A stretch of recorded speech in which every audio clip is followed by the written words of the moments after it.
What happens when one of Hollywood's most respected actors walks onto a talk show set expecting a normal conversation, only to be blindsided by a host who seems more interested in stirring up controversy than having an actual discussion? In just 34 seconds of one particular comment, Joy Behar would ignite a firestorm that would lead to one of the most shocking exits in daytime television history.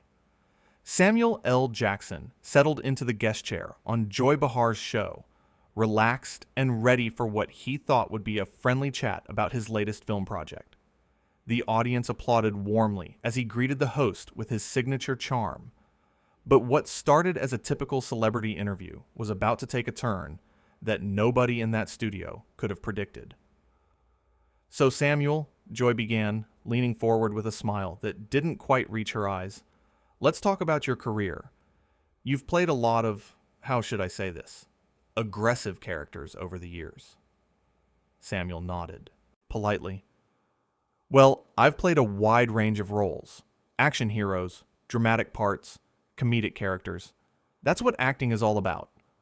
Joy waved her hand dismissively. Sure. But you have to admit, you've built your reputation on playing these tough, angry guys. Is that just who you are as a person, or is it an act?" The audience shifted uncomfortably. Samuel's smile tightened just a fraction. "I think you're oversimplifying things. I've worked in this industry for decades, and I've played every kind of character you can imagine. Reducing my entire body of work to one stereotype is pretty unfair." "Oh, come on," Joy said, her voice taking on a condescending edge. "Don't be so sensitive. I'm just saying what everyone's thinking. You walk around with this intimidating persona. You use strong language in your movies. You've made a career out of being the tough guy. That's your brand, right?" Samuel sat up straighter in his chair. "My brand is being a professional actor who takes his craft seriously. I've worked with some of the greatest directors in the world. I've been nominated for Academy Awards. I think there's a lot more to discuss than just trying to put me in a box." Joy laughed, but there was no warmth in it. "See, there you go again, getting defensive. This is exactly what I'm talking about. Can't you just have a conversation without getting so worked up?" "I'm not worked up," Samuel replied, his voice measured and calm. "I'm trying to have an intelligent conversation, but you seem more interested in provoking me than actually listening to what I have to say." The host leaned back in her chair, crossing her arms. "You know what your problem is? You actors from your generation, you take yourselves way too seriously. Everything has to be so deep and meaningful. Can't you just admit that you play angry black men in movies and that's why people know who you are?" The studio went dead silent. Even the crew members behind the cameras stopped what they were doing. Samuel's jaw clenched, and for a moment, he said nothing. The audience could feel the temperature in the room drop. "Excuse me?" Samuel said quietly, his voice dangerously calm. "What did you just say?" Joy seemed oblivious to the line she had just crossed. "I'm just being honest. Hollywood has always typecast actors, and you've benefited from playing a certain type. Why is that so hard to acknowledge?" "Let me get this straight," Samuel said, his words measured and deliberate. "You invite me onto your show, and instead of having a respectful conversation about my work, you decide to reduce my entire career to a racial stereotype? Is that what's happening here?" "Oh, please," Joy scoffed. "Don't make this about race. I'm talking about your acting choices. You're the one making it into something bigger." Samuel stood up slowly, removing his microphone. "No, you made it about race the moment you decided to characterize my work the way you did. I've been nothing but professional since I walked onto this set. I came here to talk about my new film, to engage with your audience, to have a real conversation. But you've shown me zero respect." Joy's eyes widened, clearly not expecting this reaction. "Samuel, sit down. You're overreacting." "Overreacting?" Samuel's voice rose slightly, the first time he'd raised his volume during the entire exchange. "You insult me. You stereotype my work. You dismiss everything I've accomplished. And then you tell me I'm overreacting? That's rich. I think you need to calm down, Joy said, her tone now laced with irritation. This is my show, and I ask the questions I want to ask. If you can't handle a little tough questioning, maybe you shouldn't be doing interviews. Samuel shook his head slowly, a look of disbelief crossing his face. Tough questioning? Is that what you call this? There's a difference between tough questions and disrespectful commentary. You don't know the difference, and that's sad. The audience began murmuring among themselves. Some people looked shocked. Others appeared supportive of Samuel's stance. Joy tried to regain control of the situation. Ladies and gentlemen, I apologize for my guest's behavior, she announced to the crowd. Apparently, we can't have an adult conversation without someone throwing a tantrum. Samuel stopped walking toward the exit and turned back around. A tantrum? You really think that's what this is? Let me tell you something, Joy. I've been in this business longer than you can imagine. I've sat through hundreds of interviews. I've dealt with tough questions, controversial topics, personal subjects. But I've never, and I mean never, had a host show me such blatant disrespect and then try to gaslight me about it. I'm not gaslighting anyone, Joy shot back. You're being overly dramatic. This is exactly the kind of attitude that makes people not want to work with you. People not want to work with me? Samuel laughed, but there was no humor in it. I'm one of the highest grossing actors in film history. Directors line up to work with me. I have more projects than I can count. But sure, tell yourself whatever you need to. Joy stood up from her desk, her face flushed with anger. You know what? I think we're done here. If you want to leave so badly, then leave. I don't need you on my show. Oh, I'm leaving, Samuel confirmed, his voice steady and strong. But not because you're telling me to. I'm leaving because I have too much self-respect to sit here and be talked down to by someone who clearly has no interest in a genuine conversation. This is unbelievable, Joy said to her audience. I invite a guest onto my show. I try to have an honest discussion, and this is what happens. This is the kind of behavior that gives Hollywood a bad name. Samuel paused at the edge of the stage, turning one last time to face the host. You want to talk about what gives people a bad name? How about inviting someone onto your platform and then using that opportunity to belittle them? How about making assumptions about someone's career based on shallow observations? How about refusing to take accountability when you've clearly crossed a line? I haven't crossed any line, Joy insisted, her voice rising to match his. You're just too sensitive to handle real talk. Real talk? Samuel repeated. Real talk would be you asking me thoughtful questions about my craft, my experiences, the challenges I've faced in the industry. Real talk would be you showing even a basic level of curiosity about me as a person, not just as a stereotype you've created in your head. But you're not interested in real talk. You're interested in creating drama and putting people down to make yourself feel superior. The audience was completely silent now, watching this confrontation unfold with rapt attention. Some crew members had their phones out, clearly recording what was happening. Joy pointed her finger at Samuel. You need to watch how you speak to me. This is my show. You're a guest. You don't get to come in here and disrespect me on my own stage. Disrespect you? Samuel's eyebrows shot up. That's hilarious coming from someone who's done nothing but disrespect me since this interview started. You want respect? Try giving it first. Get off my stage, Joy demanded, her voice shaking with anger. Security, please escort Mr. Jackson out of the building. Samuel held up his hand.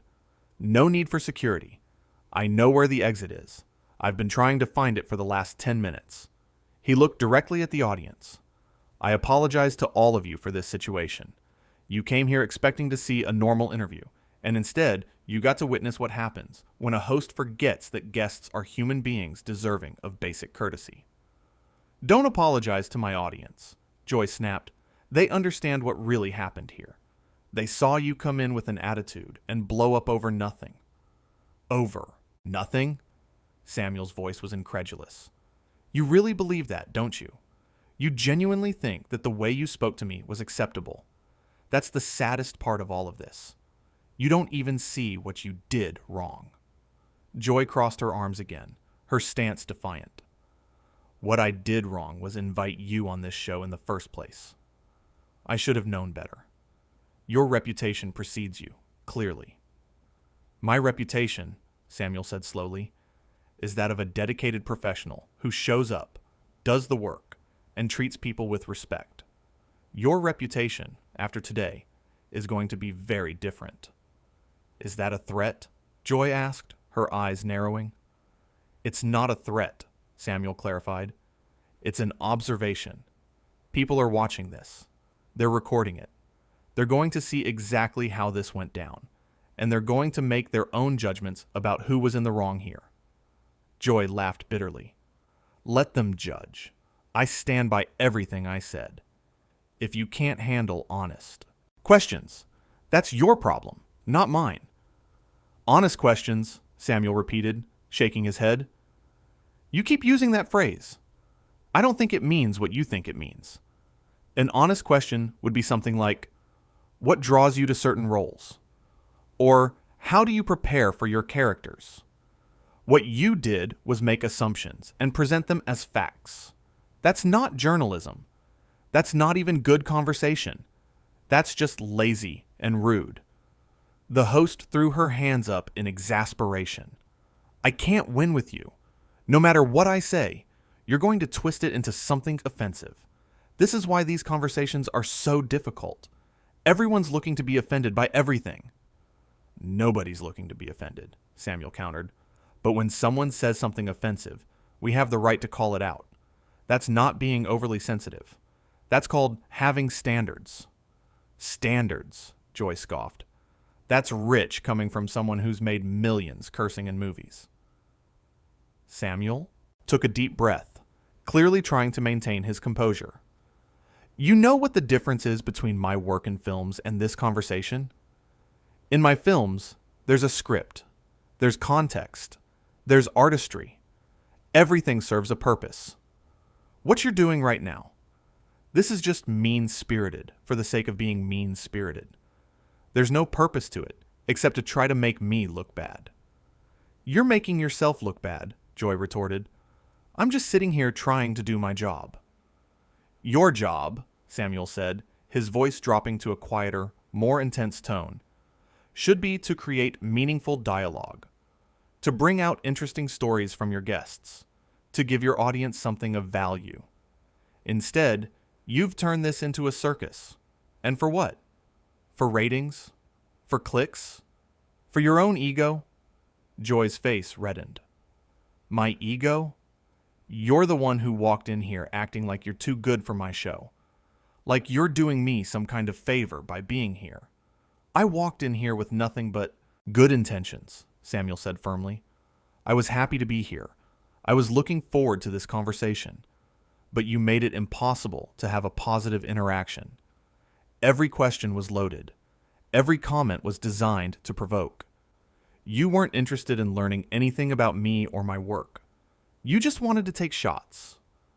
That's not true, Joy protested, but her voice lacked conviction. Then what would you call it? Samuel challenged.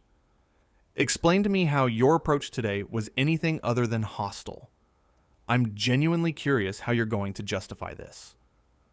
Joy sputtered for a moment, clearly struggling to formulate a response. I was trying to get you to open up, to get past the polished Hollywood persona and see the real you. The real me, Samuel said, is someone who values respect and professionalism. The real me is someone who's worked incredibly hard to get where I am. The real me is someone who doesn't tolerate being talked down to, no matter who's doing the talking. If that's too real for you, then maybe you should reconsider your interview tactics. The audience began to applaud, slowly at first, then building to a genuine ovation. Joy's expression shifted from anger to shock as she realized the crowd was supporting Samuel, not her. Stop that, Joy commanded the audience. This is not appropriate. He's the one who's out of line here. But the applause continued.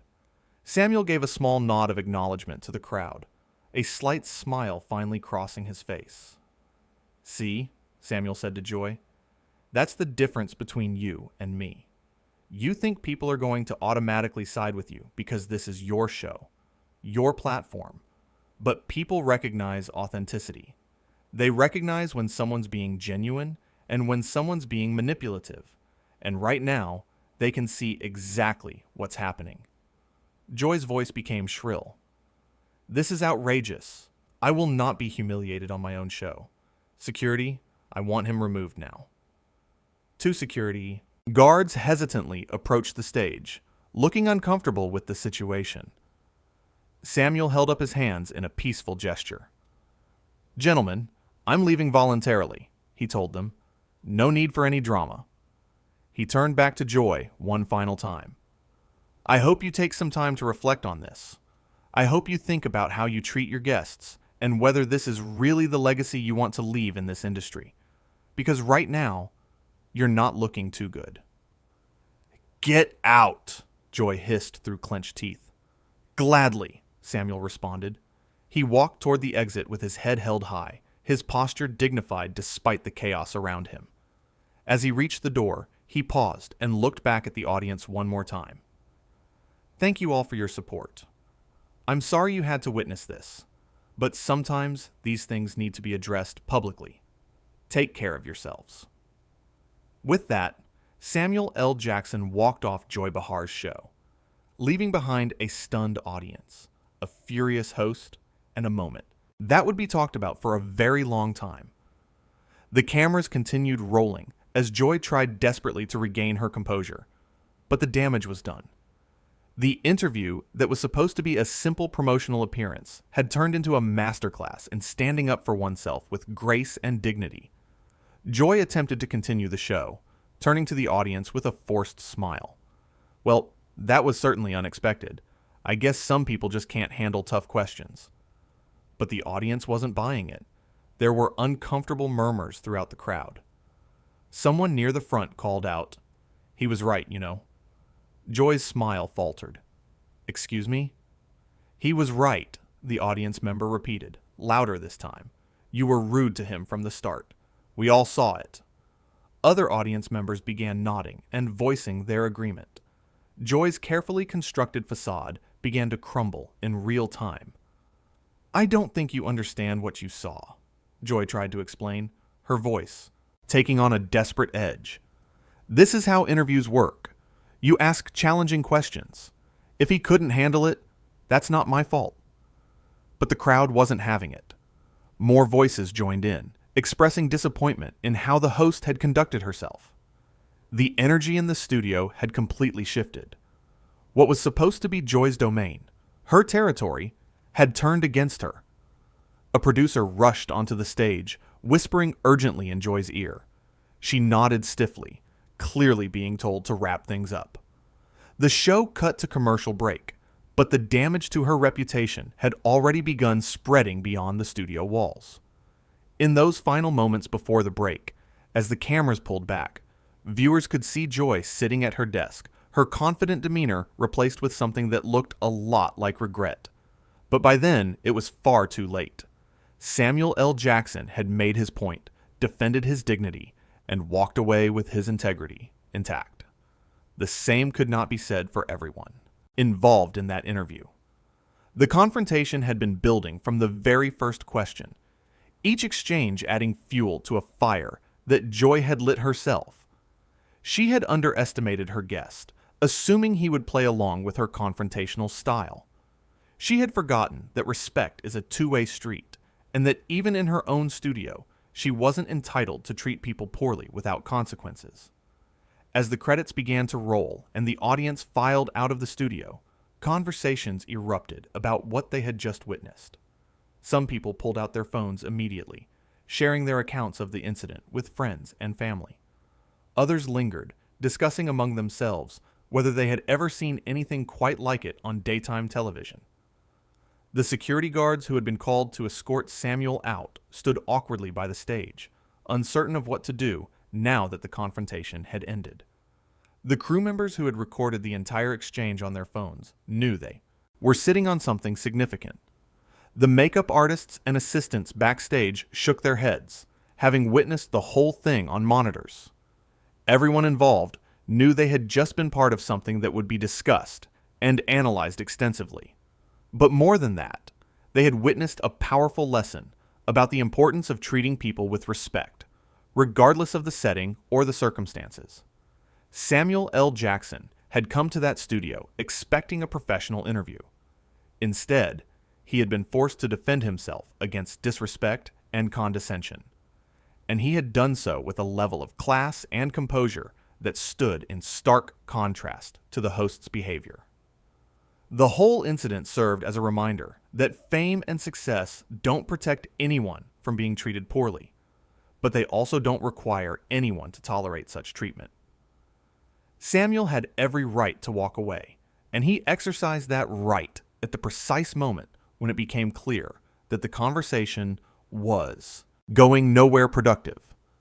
In the entertainment industry, where so much emphasis is placed on being agreeable and going along with whatever interviewers throw at you, Samuel's decision to stand his ground was both refreshing and necessary.